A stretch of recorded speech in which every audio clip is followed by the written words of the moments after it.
ముఖ్యంగా భువనేశ్వరి గారి ఎపిసోడ్లో ఉన్న వాళ్ళు మాత్రం ఎవరిని క్షమించం తమ్ముడు. అలాగే తెలుగుదేశం కార్యకర్తలు నాయకులు జోలికి వచ్చిన వాళ్ళని మాత్రం క్షమించం తమ్ముడు. ఇది మేమేమి మాకు మేము వాళ్ళ మీదకి వెళ్ళట్లేదు కదా, వాళ్ళు మా మీదకి వస్తేనే కదా మేము చేసేది.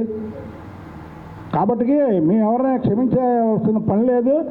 కార్యకర్త ఇవాళ ఇంకోటి చెప్తున్నానండి, మీరు అడిగిన ప్రశ్నకి తెలుగుదేశం కార్యకర్తలకి అదే చంద్రబాబు గారి అభిమానులు వీళ్ళకి ఏంటి చెప్పనా, పదవులు అక్కర్లా, పార్టీ సింపథైజర్లు ఉంటారు వీళ్ళు, వాళ్ళకి పదవులు అక్కర్లా.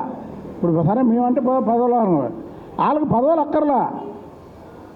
ఫస్ట్ ఈ వంశీ అనేవాడిని లోపడేయాలి, తర్వాత నానిని వేయాలి, అలాగే ఆమె గురించి మాట్లాడిన ప్రతి ఒక్కరిని వేయాలని ఏ రోజైతే మొన్న వంశీ అరెస్ట్ జరిగిందో ఆ రోజు